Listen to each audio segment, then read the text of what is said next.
Quem somos nós diante da presença de Deus? Existe um grupo de pessoas na Bíblia que nós chamamos de os anônimos da Bíblia. Nós temos a presença deles justamente quando falamos dos heróis da fé, em Hebreus, no capítulo 11. Em Hebreus, no capítulo 11, fala uma lista de todos os grandes nomes, heróis da Bíblia. Mas lá no versículo 38 diz: caminharam como refugiados, vagando pelos desertos e montes, pelas cavernas e buracos na terra, pessoas das quais o mundo não foi digno. Não listou todos eles pelo nome porque eles não têm nome. São pessoas comuns.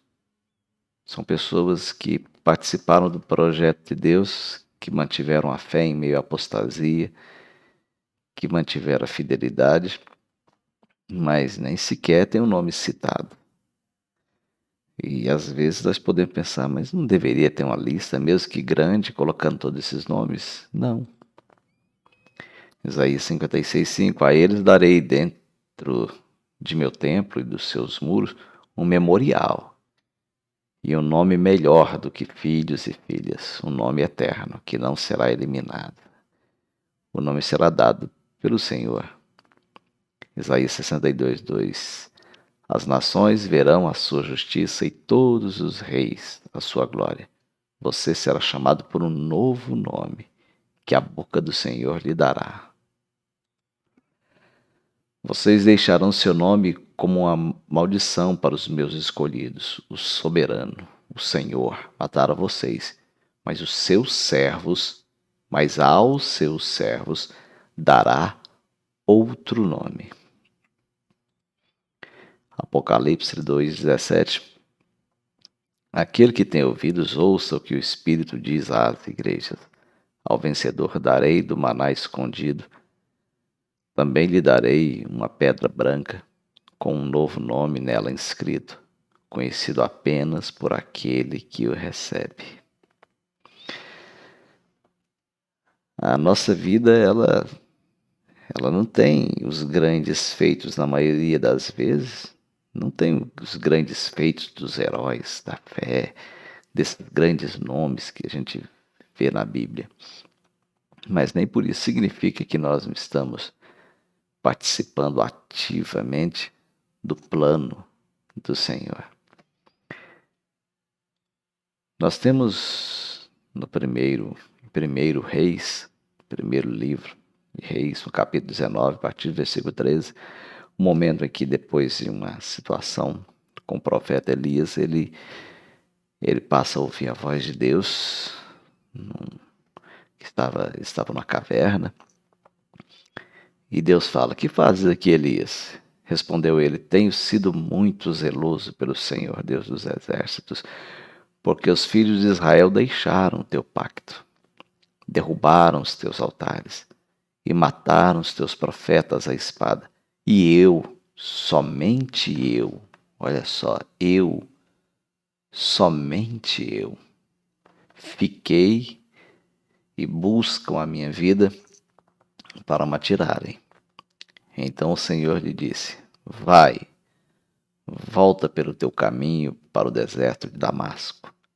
Quando lá chegares, ungirás a Azael para ser rei sobre a Síria, e a Jeú, filho de Nissi, ungirás para ser rei sobre Israel, bem como Eliseu, filho de Safate, de Abel Meolá, ungirás para ser profeta em teu lugar.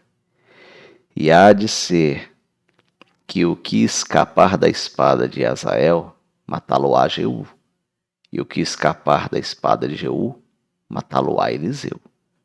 Todavia, deixarei em Israel 7.000, todos os joelhos que não se dobraram a Baal e toda boca que não o beijou. Ele deixou 7.000 Interessante que o texto hebraico está no futuro. Também conservarei em Israel 7.000. E essa declaração pode indicar que, sem importar quão terrível fosse a apostasia, sempre haveria alguns poucos fiéis para começar tudo de novo. E sempre tem. O nosso período é um período de apostasia. Não adianta tentarmos ser cego diante disso. A palavra, se ela for dita da forma que ela não cabe em tantos lugares como se diz que tem a palavra de Deus. Se ela for dita com a franqueza, com a verdade e com o propósito que é original dela, muitos dos lugares que se dizem cristãos hoje fechariam a porta para essa palavra. As pessoas, líderes, tiveram que muitos se apostatar. Tiveram não, se apostataram da fé, se afastaram. E não é diferente dessa época que nós lemos isso aqui, que o profeta achava que era só ele, porque das 12 tribos, 10 se desviaram completamente de Deus. Acabe apostatou tanto que importou ídolos, tá errado ali, ídolos dos países vizinhos, além dos que já estavam adorando. Aí a pergunta é: nós somos um Elias ou fazemos parte dos 7.000? E isso não importa. Deus não, Deus não não chamou todos para serem Elias. Não chamou todos para um propósito só.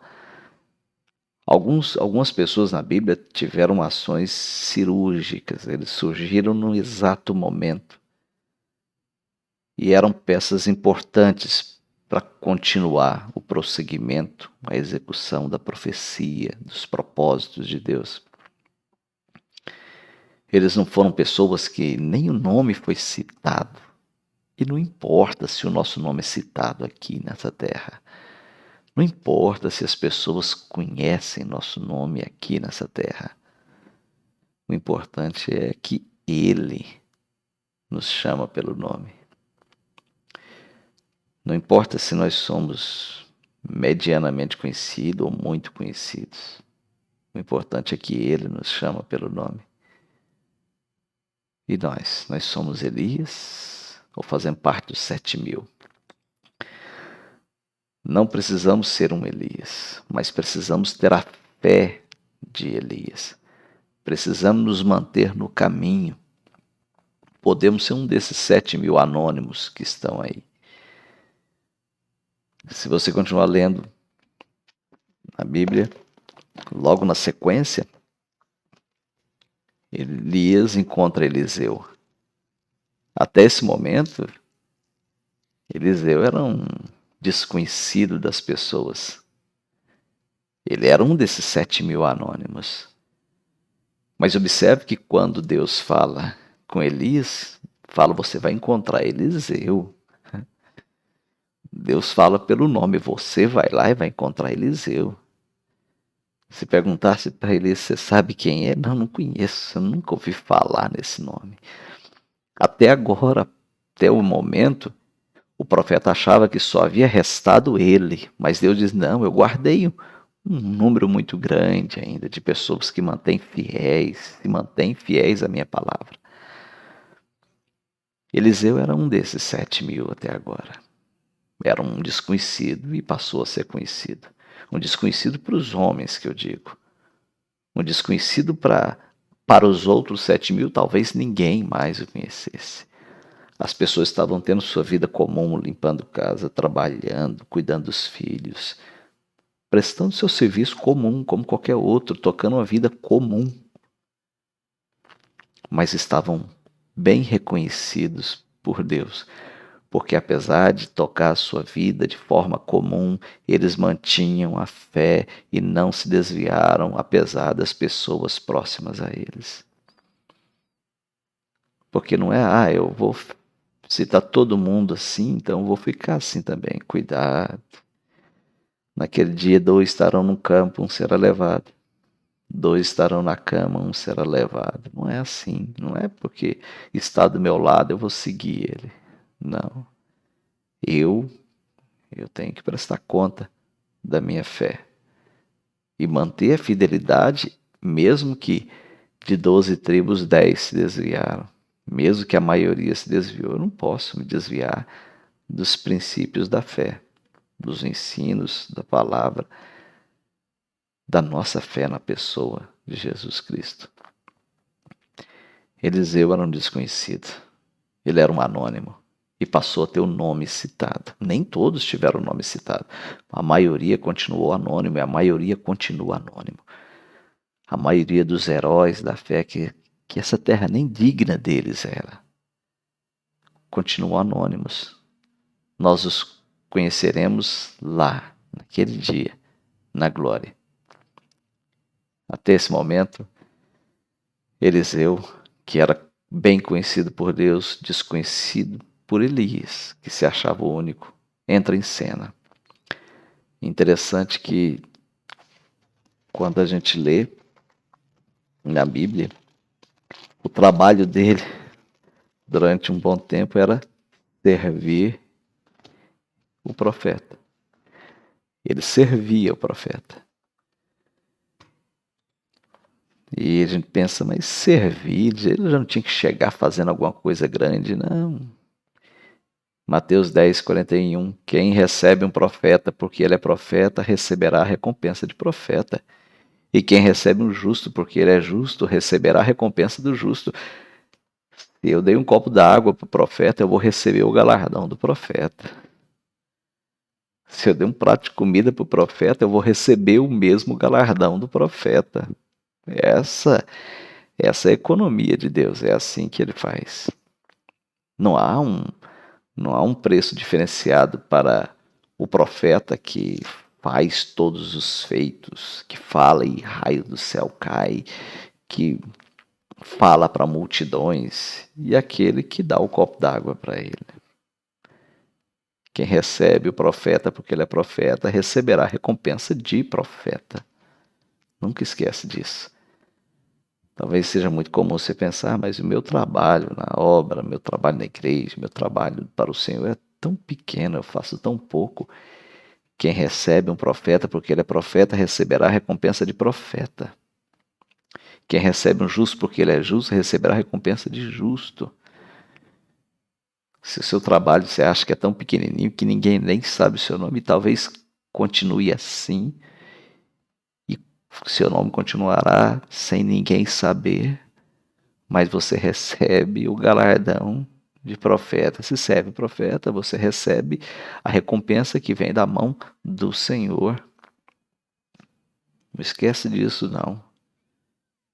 É muito comum os anônimos começarem a se cansar no caminho e pensar, ninguém me reconhece, eu não sou nada. Eu vejo pessoas fazendo coisas grandes aí, todo mundo fala o nome da pessoa, todo mundo sabe dessa pessoa.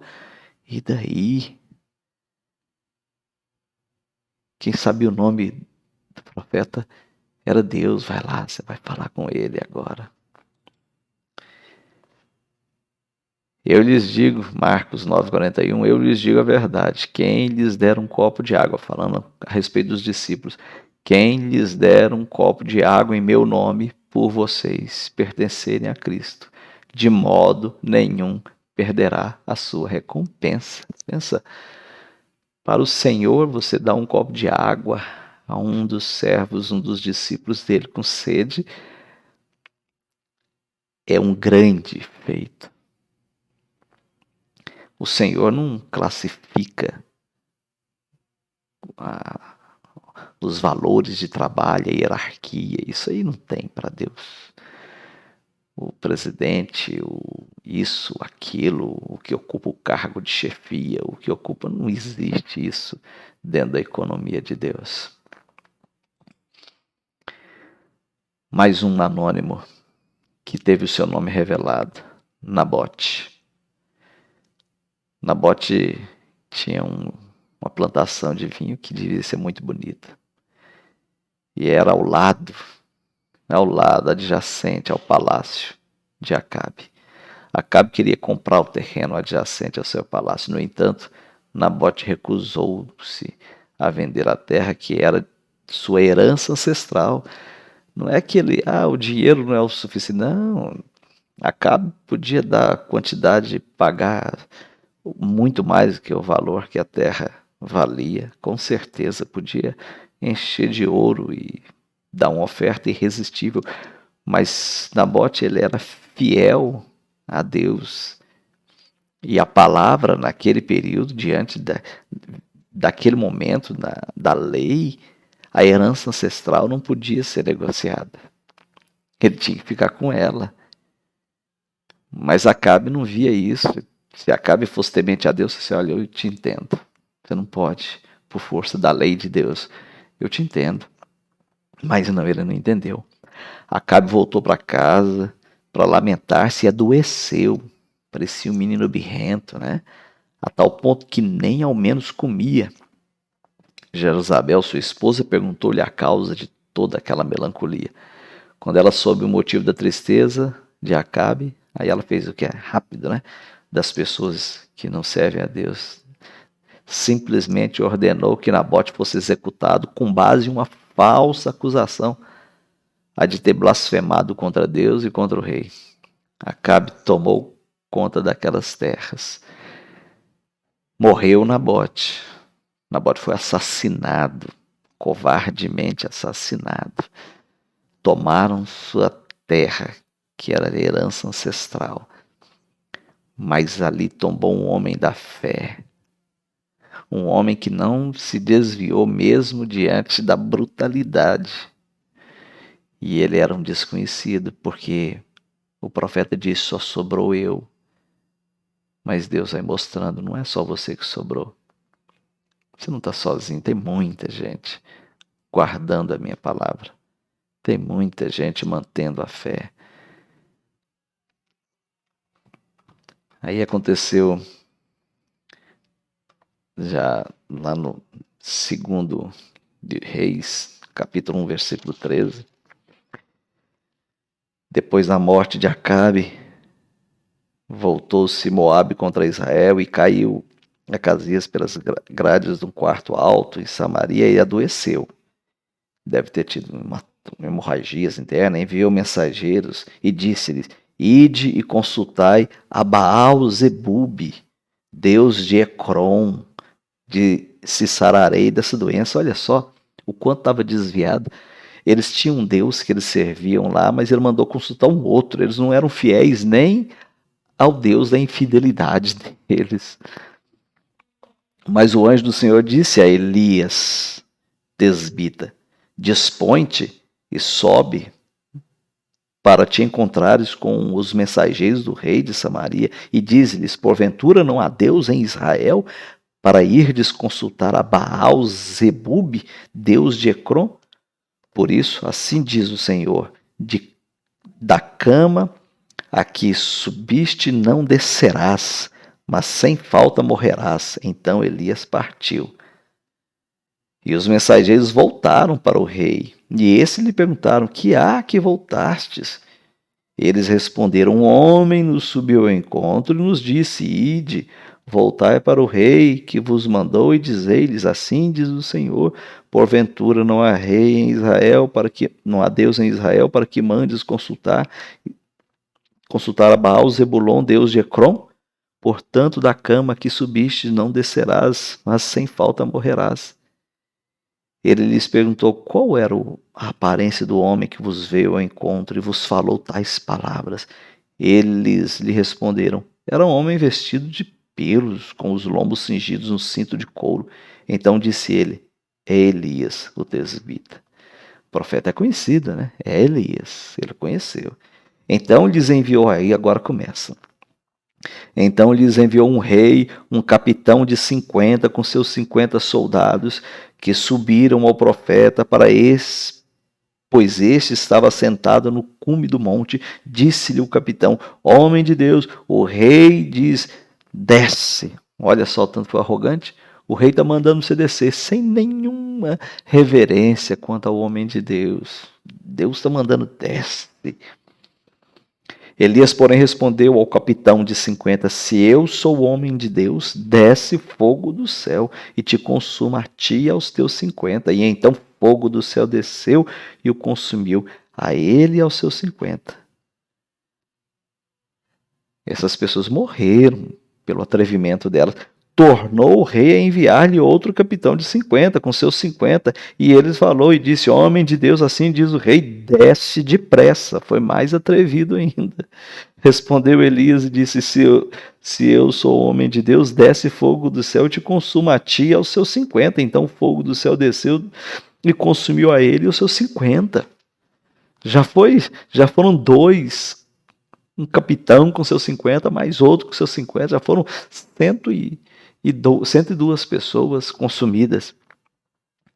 Agora no versículo 13.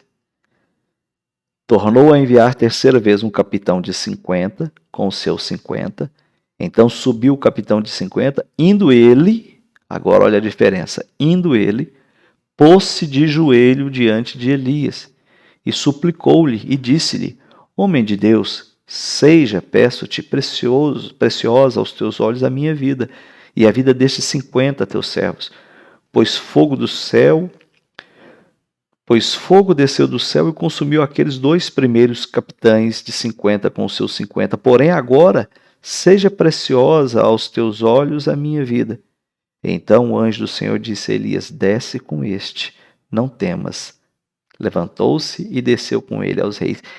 Esse capitão era só mais um capitão, não tem o nome dele. Esse capitão, ele também não era um sem nome desses 7.000 que mantinham o temor a Deus. Ele estava fazendo o seu trabalho. O seu trabalho era aquele. Ele servia a um Deus infiel, sim, mas o fato de que ele servia o seu patrão era infiel, ele não era. Ele mantinha o seu trabalho, mas não perdia a sua fé. Ele mantinha o seu trabalho mantendo a sua fé. Um trabalho era só mais um capitão de 50. Assim como os outros dois que foram consumidos pelo atrevimento, pela falta de reverência, por terem esquecido as regras das leis de Deus, o temor e o tremor. E assim vários servos, irmãos, sem nome, que foram continuamente fazendo a vontade de Deus e participando da obra, mesmo que levando um copo d'água, mesmo que fazendo um trabalho que, à vista das regras aqui, né, da nossa vida social, seja insignificante. Mas para Deus o importante é que Deus nos conhece pelo nome.